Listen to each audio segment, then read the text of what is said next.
రోజులు రేవంత్ రెడ్డి గారిని కాపాడుతూ వస్తున్నదో మరి తప్పకుండా ఒకవేళ వారు స్పందించకపోతే నెల రోజుల తర్వాత పార్టీలో మేము కూడా కూర్చుని కార్యాచరణ ఏం చేయాలో తీసుకుంటాం. ప్రజాక్షేత్రంలో అవసరమైతే తప్పకుండా ఈ ముఖ్యమంత్రి గారిని అదేవిధంగా ఆయనను ఒక కవచ కుండలాల మాదిరిగా కాపాడుతున్న బీజేపీని కేంద్ర ప్రభుత్వానికి కూడా ప్రజల ముందు ఎండగడతామని చెబుతూ ఇక చివరిగా నేను చెప్పేది ఒకటే.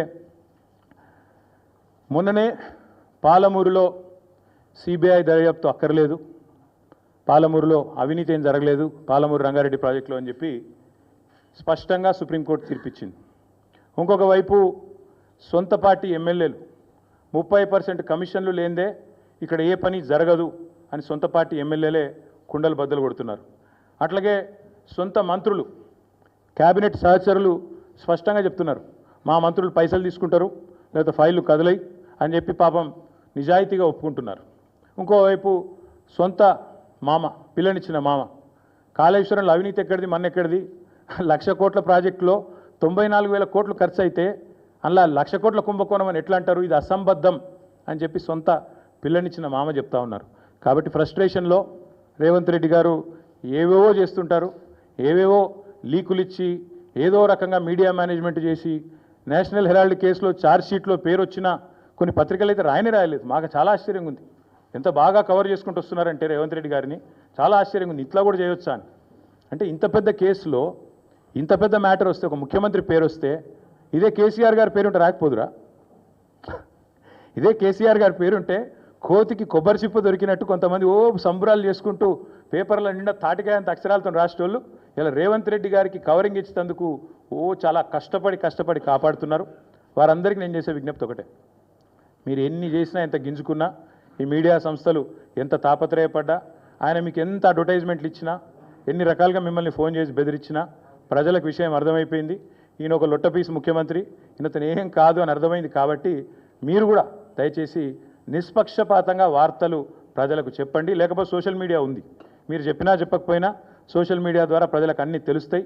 తెలియదు ఇక మేము పిల్లి కదా కళ్ళు మూసుకొని పాలు తాగితే తెలియదు అనుకుంటుంది అన్నట్టు మేము రాయకపోతే వార్తనే కాదు, మేము రాయకపోతే మేము నొక్కేస్తే ఎవరైనా కూడా వాస్తవాలు చెప్తున్నాం. మీకు అబద్ధం అనిపిస్తే నేనేం చేయాలి? కానీ చాలామంది రాస్తలేరు, మరి ఏం చేయాలి? మరి మా బాధ మేము చెప్పుకోవాలి కదా, ప్రజలకన్నా చెప్పుకోవాలి కదా. కాబట్టి మీరు అట్లా అనుకొని మీ భ్రమల్లో ఉన్నంత మాత్రాన మీరు చేయగలిగేది ఏం లేదని కూడా చెప్తూ సహకరించే మిత్రులకు థ్యాంక్ యూ.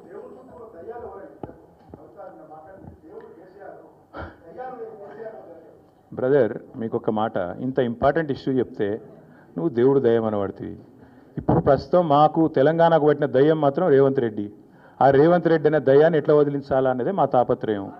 ఇంకేమన్నా తొందరపడ అంత యాంగ్జైటీ ఎందుకు, అంత టెన్షన్ ఎందుకు, అంత హడావుడి ఎందుకు?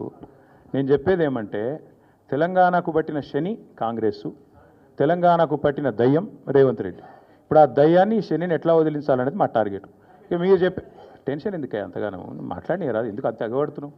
నేను అనేది ఏమంటే మీరు ఒకటి గుర్తుపెట్టుకోండి, లోక్సభ ఎన్నికలకు ముందు మేము పార్లమెంటు నియోజకవర్గాల వారీగా సమావేశాలు పెట్టాం, సమీక్షా సమావేశం.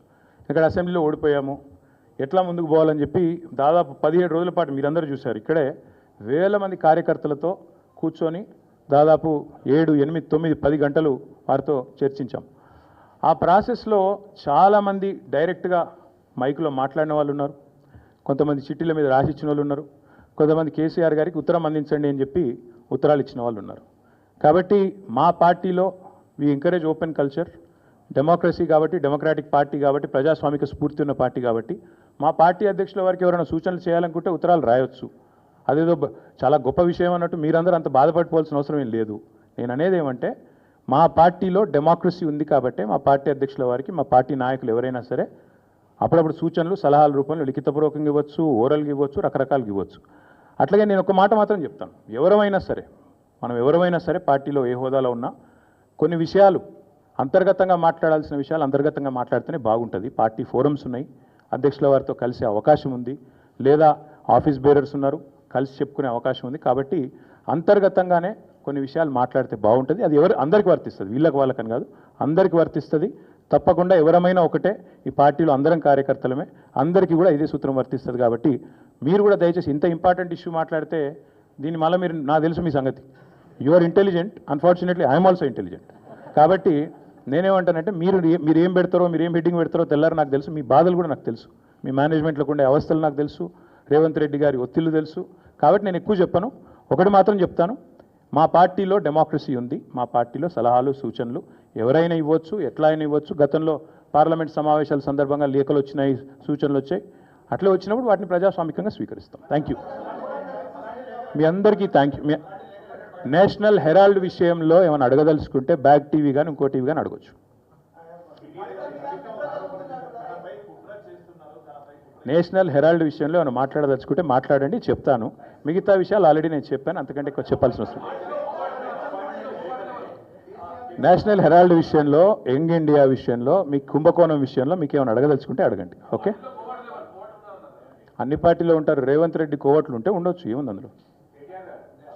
Coverts will expose themselves. Coverts will expose themselves in due course of time. ఎందుకు తొందర ఎందుకు? Yes, Bal. Yes, thank you. Finally. Yes, we'll wait for a month. We'll wait for a month. No, we'll wait for a month. Let's see if the Enforcement Directorate or Government of India will actually move, because this is a serious matter. Where already the leader of opposition of the country, Lok Sabha floor leader, or not floor leader, but opposition leader, has been named. So therefore, we'll have to wait and see what action they'll pursue if they don't. Because not just Mr. Rahul Gandhi, but Mr. Revanth